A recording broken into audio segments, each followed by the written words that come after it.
All right, ladies and gentlemen, welcome back to Houston Rockets Daily. Guys, great news.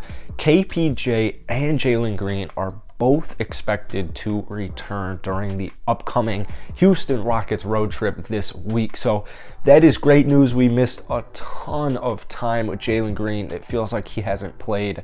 Honestly, it feels like he hasn't played all season, but this is great. This is great news, and there's something in my eye, and I want to talk about Jalen Green specifically in today's video because he's putting up a little over 14 points per game. He's only putting up about 3 rebounds per game, and he's only given us 2.3 assists. So I want to talk a little bit about Jalen Green because this guy is special. You know, I know it might be tough right now as a Rockets fan to just be kind of watching Cade Cunningham. I mean, he's really been getting it going recently. Evan Mobley has had a very dominant rookie season. Scotty Barnes has had a phenomenal rookie season. Kuminga just dropped 26 points. Suggs was doing well before the injury. So Jalen Green just hasn't been consistent. And here's the good news. First off, Jalen Green has the season high for rookies in points in a single game. He had 30 points against the Boston Celtics in our third game. So 2 games actually into his NBA career, 2 full games into his NBA career, he comes out and he drops 30 points against the Boston Celtics, who by no means are a joke of a team. I mean, they're not like championship contenders right now, but it's not like they're the bottom of the barrel in the Eastern Conference or in the NBA. So Jalen's had flashes. He's shown a lot of flashes. What did he drop in that game against Detroit? I think it was 23. It might have been 24. Correct me if I'm wrong, but drops like 23 points against the Detroit Pistons. Here's why I am so excited for Jalen Green's return. First off, Daniel Theis is out of the starting lineup, and we'll talk about that here in just a minute. Also, Garrison Matthews has joined the lineup. We'll talk about that as well here in a minute. But 5 of the last 6 games Jalen Green has played basketball in, he scored in the double digits, including that game against the Chicago Bulls where he did end up getting hurt. He scored 11 points in 10 minutes in that game. So he was really feeling himself that night. And I mean, the night before that was the only other game he didn't have a double-digit game. The previous 4 in front of that, he had scored in the double digits in all of them. So Jalen Green started to get it going. And keep in mind, man, this Rockets team was so just dysfunctional. It was so disorganized in that 15-game losing streak. Jalen Green, the game he gets hurt is the game the Bulls win to just get on that little winning streak, that 7-game winning streak that we were on. So before we go any further into this video, guys, if you enjoy it, hit that like button, hit that subscribe button, post daily Houston Rockets content. But Jalen Green is a special player. I mean, this guy is going to average probably at least 15 points per game in his career because he's putting up 15 points per game right now. And what are his shooting numbers? 38% from the field and only 28% from downtown. The good news is he's shooting 81% from the free throw line, so it's not like we're dealing with a mechanics issue. He's just having a lot of trouble right now in the NBA, or in the first couple of games in his NBA career. His player efficiency rating is only an 8.0. That is not good at all. Like I said, he is averaging 14, so if he's able to put up 14 points per game with those numbers, you know, only 18 games into his NBA career, I think he is going to be a pretty good scorer. But now here's the thing though.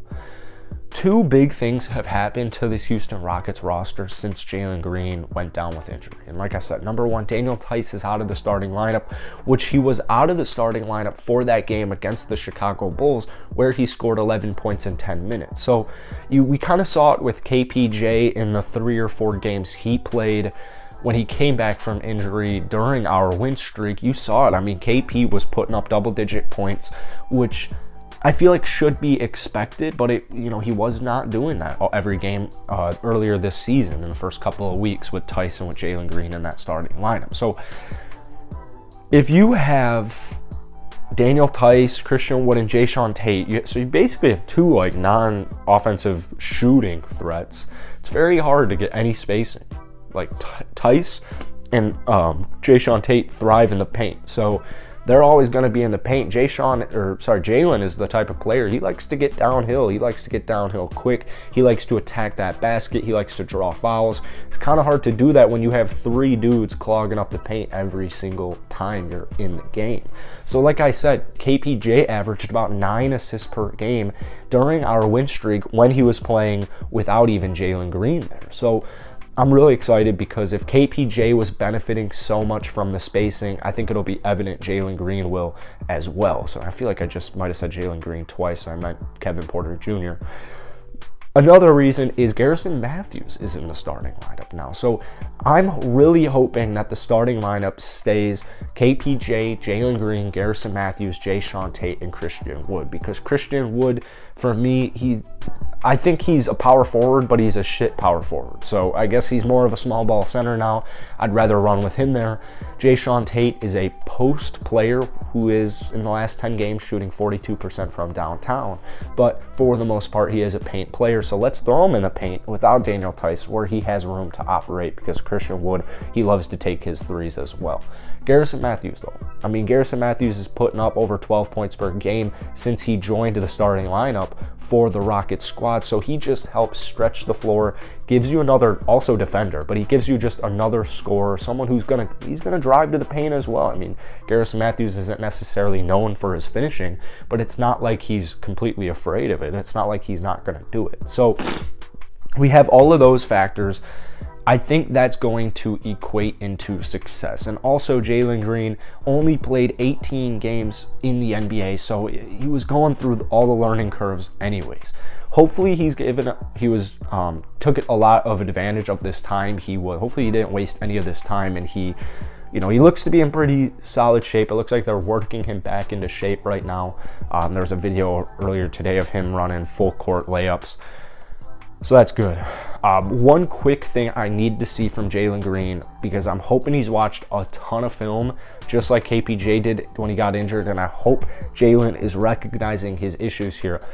I can't have Jalen Green averaging 2.3 assists per game. I cannot have it. I don't care if you're not a passer. I don't care if you're dog shit at passing. If the ball is in your hand, if you are a guard and the ball is in your hand for a decent chunk of the basketball game and you are on the lower scale, you're averaging essentially 2 assists per game, that's not doing it for me at all. I need to see that number get to at least 3. I need to see it get to at least 3. But also, keep this in mind. When Jalen Green was on this Houston Rockets team, they were not winning any basketball games at all. So if they're not winning basketball games, they're not making their shots. You know what I'm saying? They weren't making their threes. They weren't making anything. They can't even make free throws this season. So I will, I do say keep that in mind as I keep that considered in the back of my head when I'm, get frustrated at his 2.3 assists. I have to ground myself and be like, well, hold on, remember this.